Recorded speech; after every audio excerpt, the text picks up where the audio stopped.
Good afternoon, everyone, or morning, or evening, or whatever time it is, depending upon whether you're listening to this live or whether you're listening to this dead or halfway buried up to your navel in peanuts, whatever. But anyway, it's time for another My Music. And in a minute, I'm going to be speaking to Isabella Storm. What a wonderful name. We'll find out more about that and everything she has to talk to us about today after this lovely little break from the Analog Trash people. Keep on, don't stop.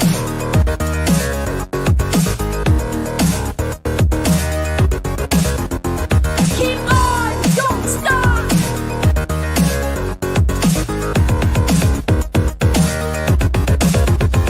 Keep on, don't stop.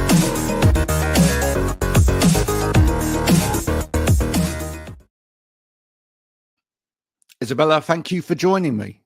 Thank you for having me. It's an absolute pleasure. What a great name. I was saying that just before we came on. I said, is that your real name? She said, yes, it is my real name. It is. How Strong, isn't it? It's strong. And how did that go down at school? Did you get bullied at all for that name? No, I didn't get bullied for that. I got bullied for other things, but not for that. Really? Okay. Yeah. So you were okay. So you were actually called by your name at school. Like everybody goes, oh, it's Isabella Storm. It's brilliant. Did you work out how to write it on your pencil case in really good writing? No. I tried that for hours. Do you know what? I never actually wanted to even be called Isabella at school. It was always easy, Bella? but not with a Z, with an S. Right. And now I can't stand being called that. What do your friends call you? I can't say that. That would be a secret. The ones closest to me, my family and the ones closest to me call me a name. And if you know that name, then you're on the inner circle and you're an OG, because not many people know that name or that about me. Okay, I'll tell you what, afterwards, because hopefully by the time that we finish, I will have entered into that inner circle, right? You can tell me that and I'll tell you what my middle name are. Perfect. All right, which nobody knows, because if I tell them, I have to kill them. All right. It's a similar situation. It's a similar thing. When did you first start making music? Making music, God. When I was very young, I used to write songs all the time without realizing that that's kind of what I was doing. I used to go away with my grandparents every summer, and they keep mentioning it to this day, actually, that I used to sit on the beach and write songs. I probably thought it was more like poetry at the time, but they were songs because I was singing them. I just didn't really ever think like songwriting could be a career, you know? It was just a thing that I did from being very young. It is a thing that a lot of young children do, isn't it? It's to write songs to. So it's difficult, isn't it? And also, grandparents, bless them, do like to kind of embellish memories as well. So probably knowing that you've ended up as a musician, etc., is probably kind of leaning heavily on that. Yeah, no, they love it. They've still got some of the songs that I used to write on the beach. Really? As written down? Yeah, on paper. Yeah. They're proud. Are those going to ever end up anywhere, like on liner notes for an album, or not those ones? No. Maybe I'll put them as like my album cover, but no. Yeah, that's what I'm saying. Like on the inside of an album cover, like that'd be quite cool. Quite a few people have done that recently. Actually, not necessarily, but songs from when they were a child. But there certainly seems to be quite a few albums relating to growing up in the last year or two, especially from female artists, and quite a lot of them have got on the inner sleeve of a CD or whatever, have got like pictures from when they were a child, and then playing instruments, and then pictures of them now. Yeah, I guess it's a compilation of like what makes you who you are as an artist and over the years, isn't it? Yeah, it's a good idea though. I might do that. It. Tell Jill to drag it out. Yeah. So what in terms of listening to music then, when what's your earliest memory of a song that really sort of captured your imagination? Oh my God, right. This was Britney Spears. Now I grew up. Which one? every time. And I say this because it Oh, was baby, on... baby. No. And No? every time I try to fly, I fall. Do you Oh, remember it? right. Yeah. That one. And they did this competition. I think it was on MTV or something, where you had to ring in and you had to give your best rendition down the phone to win this competition. And I was like 7, and I did it because I was going for it. I was like, yes, this is what we're doing. I'm gonna win this. That was my mentality at everything. And I left this voice mail thing as you meant to, and then I didn't leave any other information. Like, I forgot to leave my phone number. And apparently I won. And my friend was like, you were singing on the thing and you won it. And I was like, did I? And she was like, yeah, but you didn't actually leave any of your thing. I mean, who knows if she's telling the truth? I don't know. We were very young. But that song, for me, it was so emotional, at 7. Gracious me. 7. Now, tell me, has that happened to you ever since? That you forgot? Has it happened to you in sort of adult life, that where you were perhaps going to get somewhere with something or whatever, but you just forgot to fill the form in or post it off or whatever? Is that kind of a characteristic of yours? No. No? No. I'm a real perfectionist. That's cool. No. Yeah, I'm a proper real bad perfectionist. I can't do anything half-assed. It has to be perfect, which sometimes, it is bad, because sometimes you don't ever get something out because you're so focused on it being the perfect result that actually you're hyper focused on it and you never get there. I've got to ask then, with that in mind, we're kind of moving on quite swiftly here from childhood, but so have you ever had a problem finding it okay to work with a producer just because they want to work at one speed and you don't? It won't happen. I am a very strong character, and if it's not right or it's not working, it ain't gonna happen. I will literally just say, no, we don't do it like that. I want to use this beat. No, but this beat is so cool. No, cool, go use it with somebody else. Doesn't sit well with me. Can I just use a little bit of this? No. Pretty much. No, I'm not that bad. I do, obviously, I want anybody I'm working with to have an input and give their... Yeah.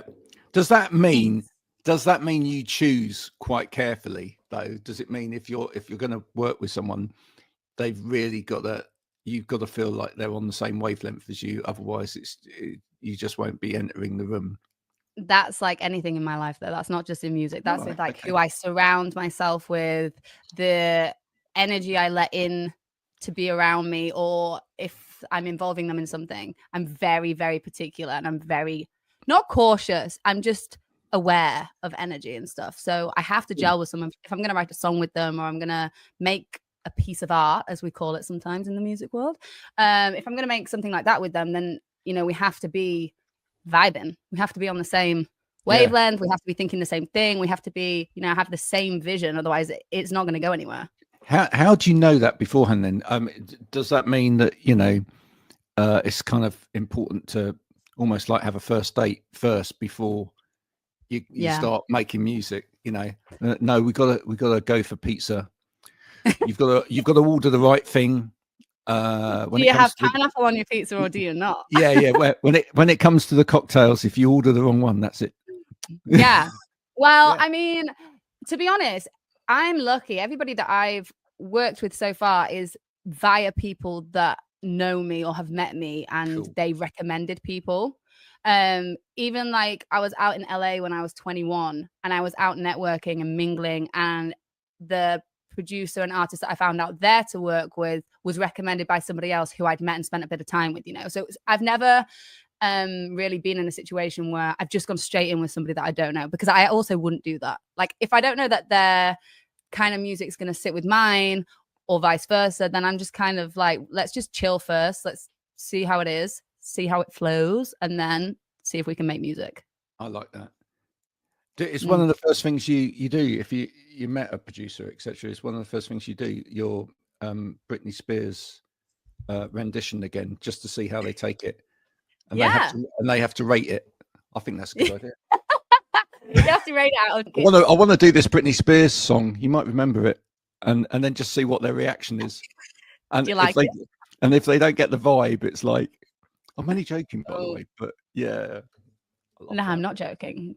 No, I'm we're recreating Britney over here. No, I'm joking. But I did grow up with her, and actually, she was a big influence in my musical growth. Yeah. When I was young. How did it hit you? How did it hit you when everything started unraveling for Britney?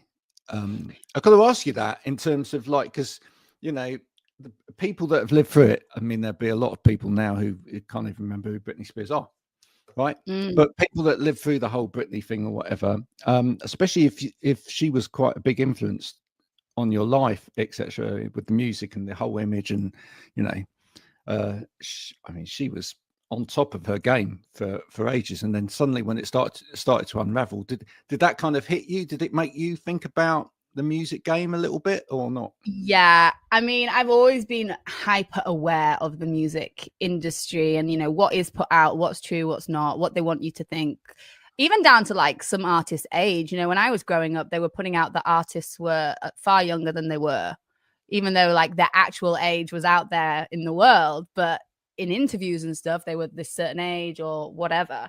And I just think that, you never really know what happens behind closed doors ever in any situation. You never know what happens in certain contracts, but it was tragic. I mean, she was the pop princess of my youth anyway. And then it just gradually declined, and then you just didn't hear from her for years until everything emerged on the internet, and it was like, what actually happened? How you can't forget about her because she set the bar so high, but like, what did happen? It is tragic.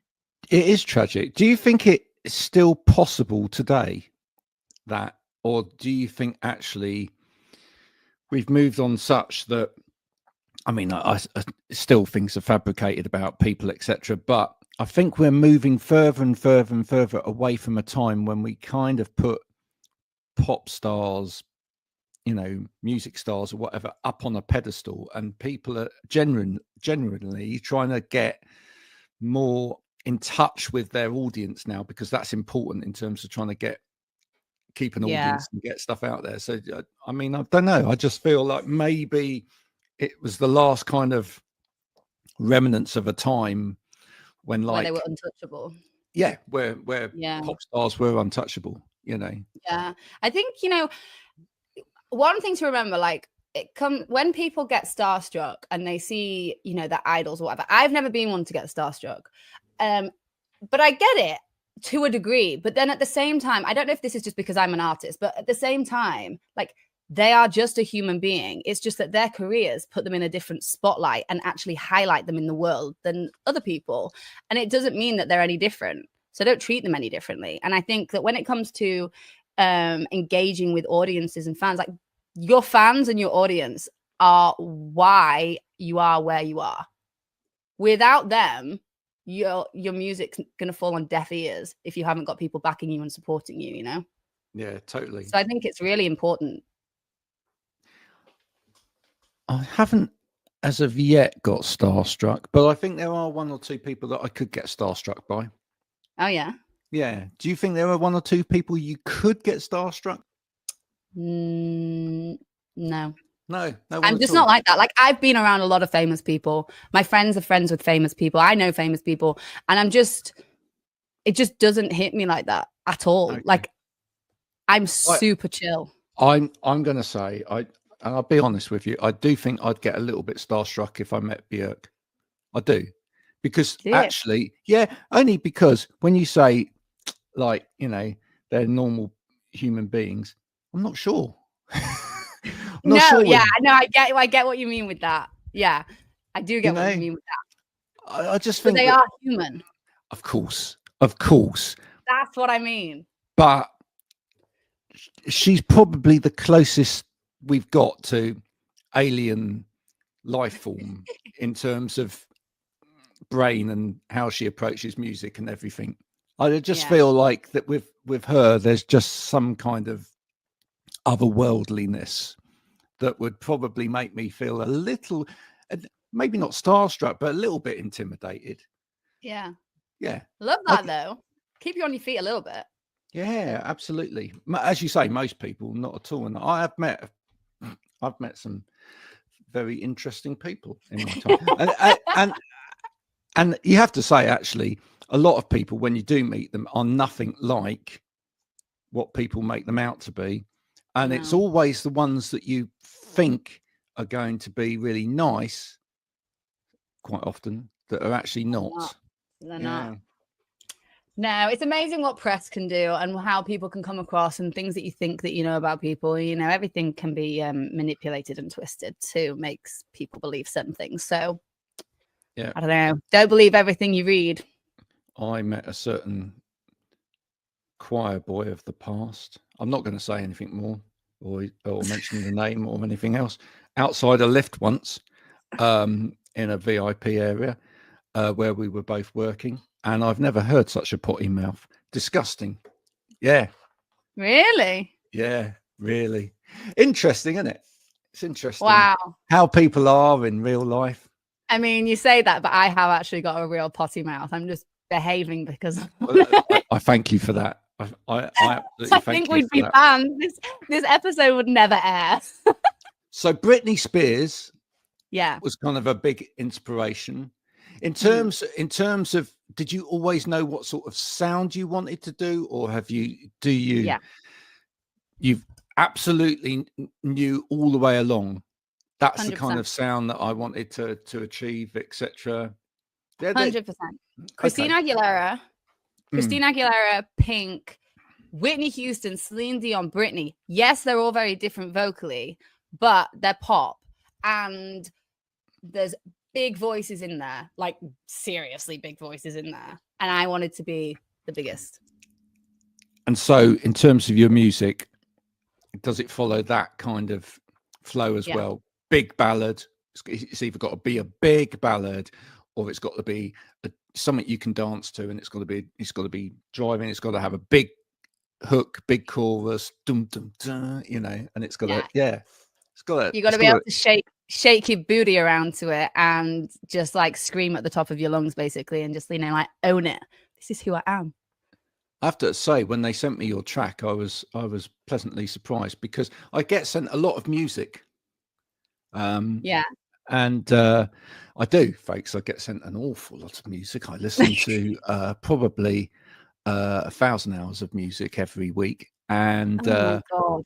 Yeah, absolutely. And I'm kind of like a walking encyclopedia of music, but and some of it, I hear the potential in it, but it's not there. It's not complete. And some of it is rubbish, and some of it is like your song "CryBaby," which was a complete article, and I thought, this is catchy, and but it's not easy, is it? It actually, making a song that is actually earworm isn't that easy at the end of the day, because I don't know, I seem to be pretty good at it. Well, maybe. What do you put that down to? Do you put that down to your I put it down to a lot of things, to be honest. It's not just me. Yeah, my producer, who I've done this EP with, which CryBaby is off, is incredible, and we work very well together. And I put it down to that. And energy, and what you're going through at that time in your life that's, creating the end result, which is the music. Do you also think it's about, and I don't mean this in a demeaning way at all, because it's not, but do you also think it is simplicity in some ways? Because I think some things are just overcomplicated musically. Yeah. Like, I mean, you got a really good idea, you execute the really good idea simply but effectively, and leave it at that, and don't keep coming back to it and go, yeah, but it's got to have hidden depth. Yeah. There are songs that I've written in the past which are great songs, and I've had great feedback from them, but a lot of them are too wordy. They're like too complicated, the meaning of it, and it's telling a story, and that's why there's so many words in it, but it wouldn't do well out in the world on a chart scale, if you know what I mean. It's good if like you're listening to it in a intimate room on your own, or like you want to feel something because it holds a lot of depth, but it wouldn't do well if you wanted it to be a chart topper because it's not simple enough and it's not catchy enough. There's too much.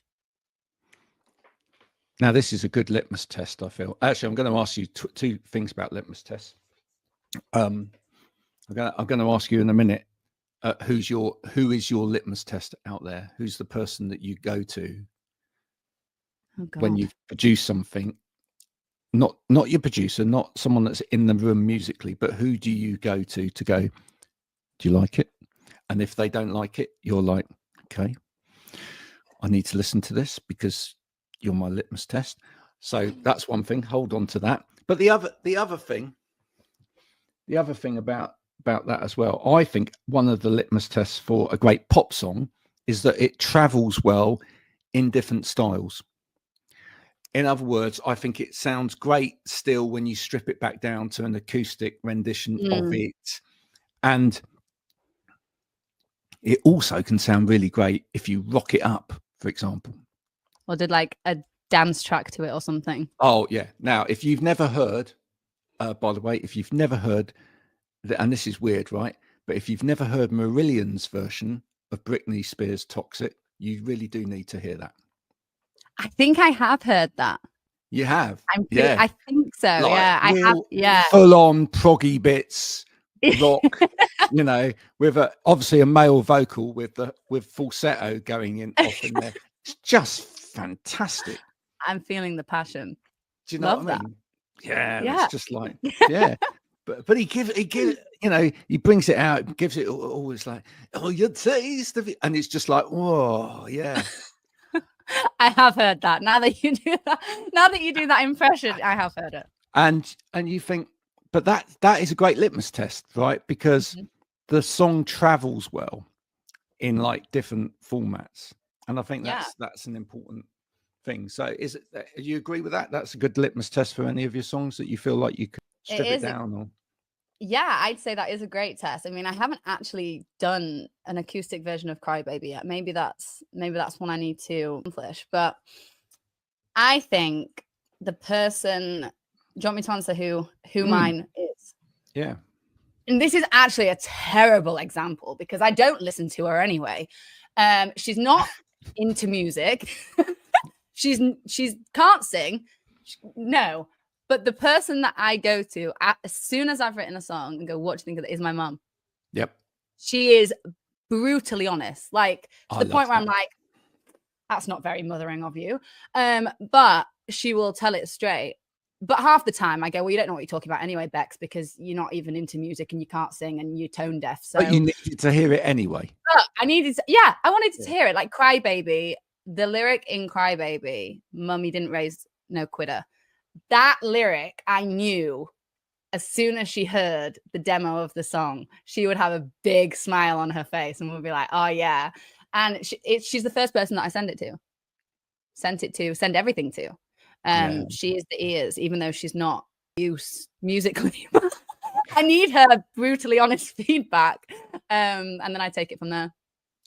Do you think part of that is because, and I have discussed that with people before on here, I think it's important for everybody that is in the business to find the person that grounds them.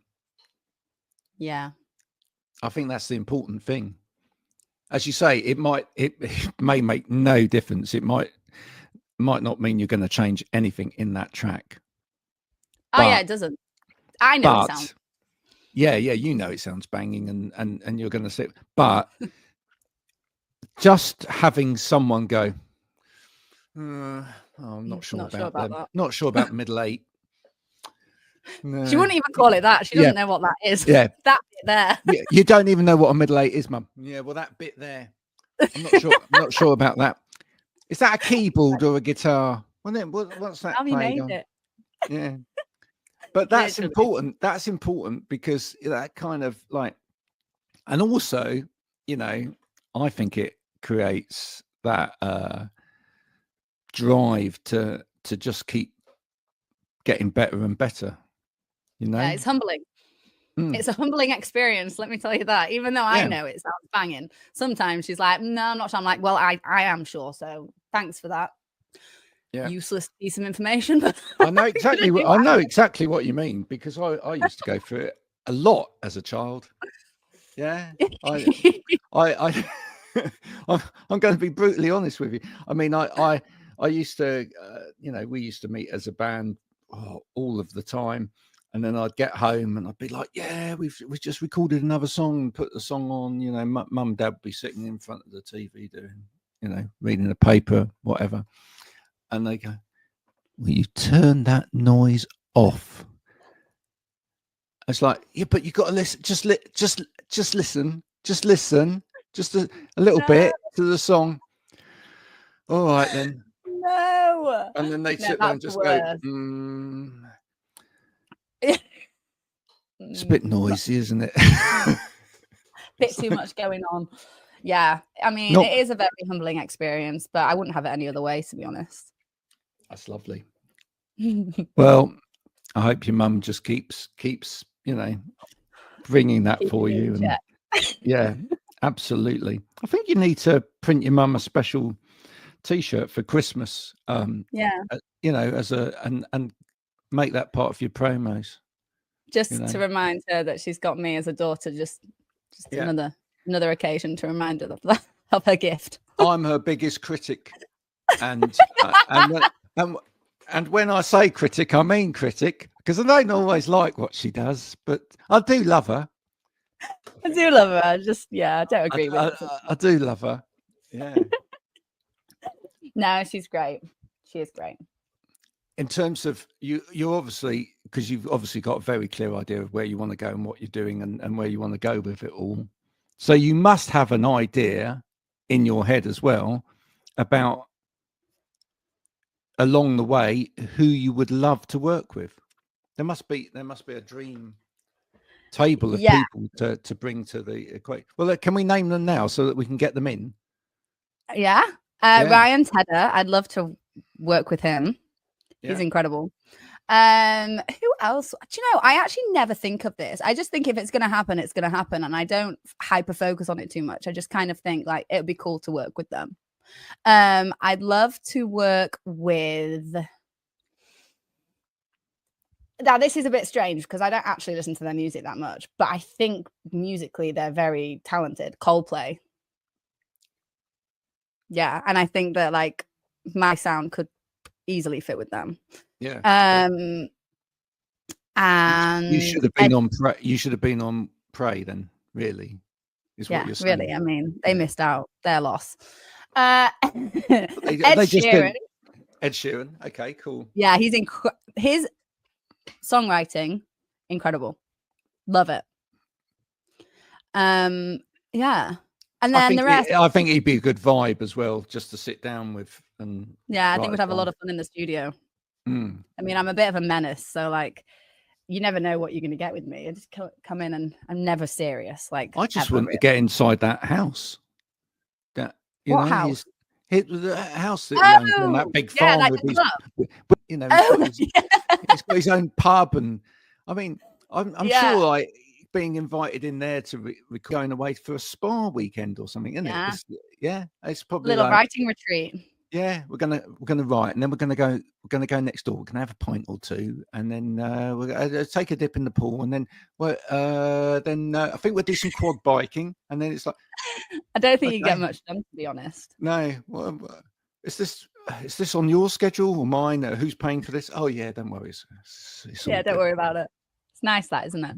Yeah, I can certainly hear that the whole Coldplay thing as well. I think I get the feeling that they're quite generous, actually, with their collaborations.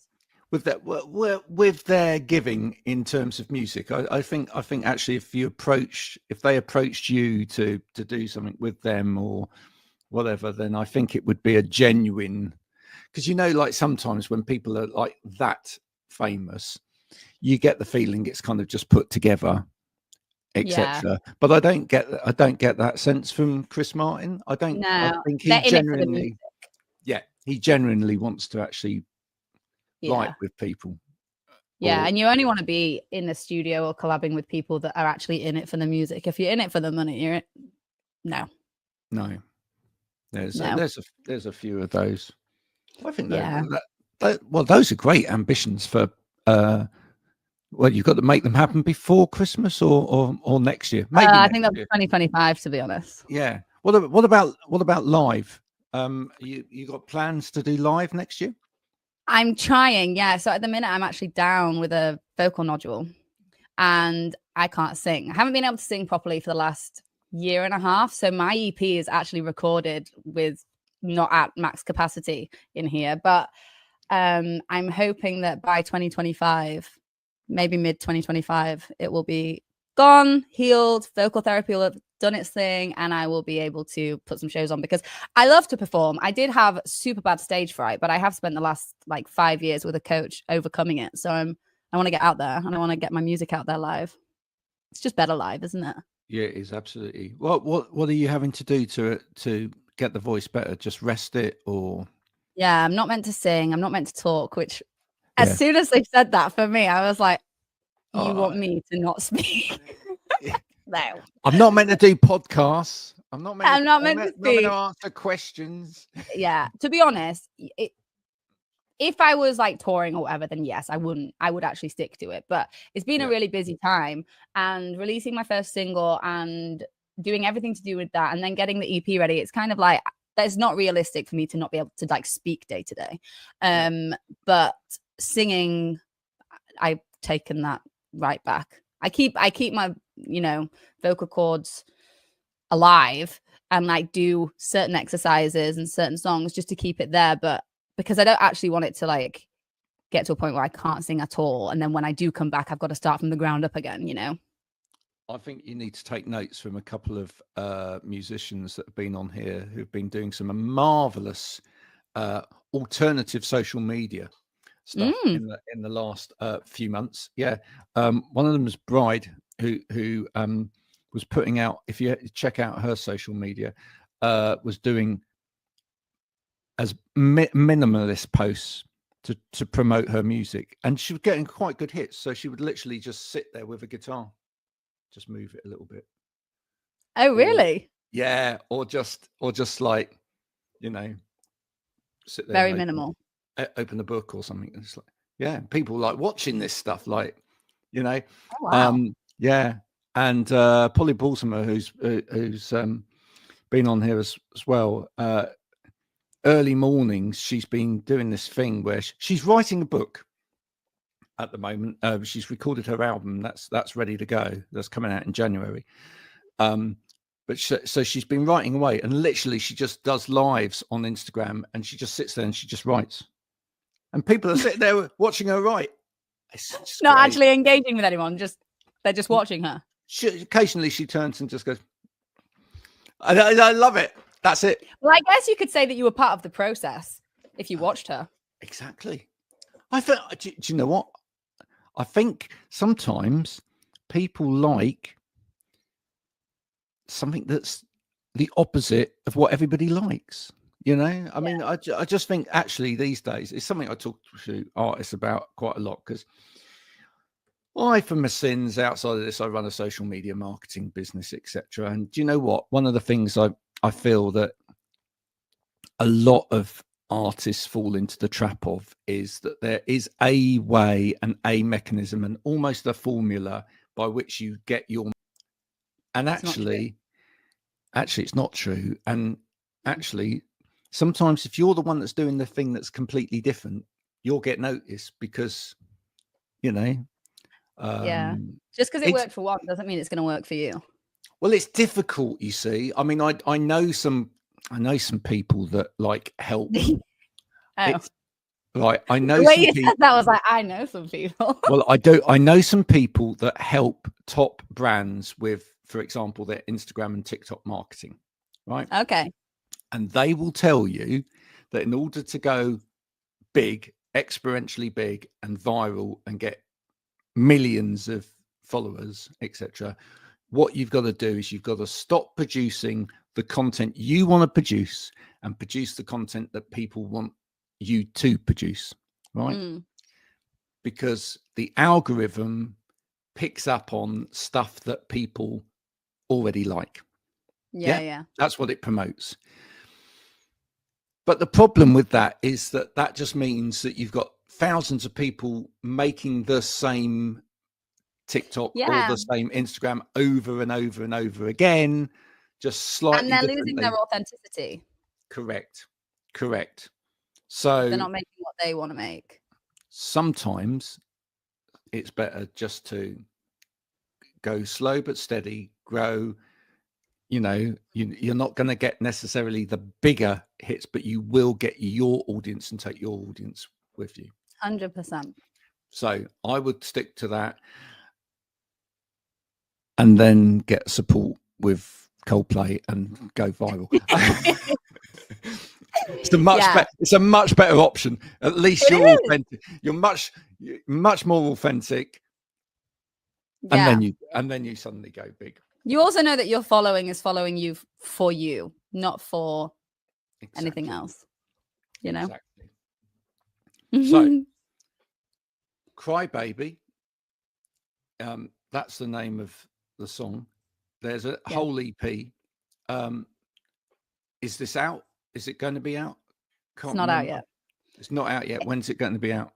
It's coming. I haven't got a set date for it, but it's around summer of 2025. Summer of 2025. It's done. I mean, it's not 100%. It's pretty much done. It has some killer songs on it. So this is to coincide with the Dua Lipa support slot at Wembley. Yeah. Damn right. You know what? I think I might even overtake her. It'll be my Wembley gig, and she'll be supporting me. Okay. So we're just imagining that. Yes, but the trick is to do her Wembley gigs and then just be better than her. Yeah, there you go. You see, and then everybody remembers you, and you know, if Dua Lipa, if you're listening back to this, she won't. if you do listen back to this, right, then you know, just see that as competition, right? And you want that to happen now, so that it's like a war. You got to have healthy competition in life. And also, I don't believe in competing. I think everyone should just lift everybody up and empower one another and support one another, rather than see it as a competition. Yeah, everyone brings something different. Absolutely. Storm, it's a great name, perfect name. Is there still a gladiator called Storm? I don't know. My friend's mum used to be the OG gladiator, actually. Scorpio. Really? Yeah. Nice. Okay, so there's a connection there. If anyone's watching and they know, if there is a Storm, right, then I think that Storm needs to get involved somewhere. Just do them a song for their entry. Well, is that how it works? Do you know what? That's not a bad shout, is it? It's not a bad shout. You know, it's better. It'd be better than a 20-something-year-old fighting a 50-something-year-old in a rubbish boxing match, wouldn't it? That would be. Just saying. I don't know why one would want to watch something like that, but you know, if they. But you know, someone might, and it might happen. You never know. But there you go. You never know. Thank you so much for coming on today. Thank you so much for coming on today. Thank you for having me. It's been fun. What is the great ambition? To deliver music that people love, can relate to, can claim who they are by listening to it. Because I think so many people, they aren't as confident as they used to be, maybe, and they've lost touch with who they are and how they want to be. And I just hope my music helps them realize that, and you know, make them claim themselves again. I love that. claim themselves all over again. Just be yourself. Absolutely. You don't need to be anybody else. Isabella Storm, thank you for coming on today. Thank you thanks for bringing the stormy weather. It really is freezing here. Well, it is, isn't it, in the UK, folks? If you're watching elsewhere in the world, I know we've got a big American contingent. Actually, it's been really bad weather all over the world this year. It's been mad weather, hasn't it? I mean, we've watched on the telly as places like Barcelona, which are normally bathed in sunshine, get completely drenched. You know, parts of Spain just being flooded away. The hurricanes in Florida. Oh, apocalyptic weather this year. Bizarre. It's got nothing to do with Isabella Storm. It hasn't. It's not me, guys. I love the sunshine. It could be. It's probably all of the other storms that have got weird names that people call them. But we wish you all the best for the future Thank with you. your music. You know, one day, who knows? We'll see you at places like Wembley Stadium, and we'll watch your progress. Maybe even a reunion with Britney Spears herself. That would be marvelous, wouldn't it? Never know. Do a little rendition of Toxic together. Oh yeah. Wouldn't we like to see that? We'd love to see that. Folks, this has been the wonderful Isabella Storm. Do go and check out CryBaby when it's out. Go and see her live when the vocal nodules heal up. Unfortunately, she's a kind of singer, young professional kind of singer, who will treat it sensibly and allow it to get better. Back in the day, like people like myself, adenoids or any kind of thing like that, we just drank more beer to see if we could make it heal itself. It doesn't work, but the drinking stuff was quite fun. So there we go. We will be back with more My Music soon. Until then,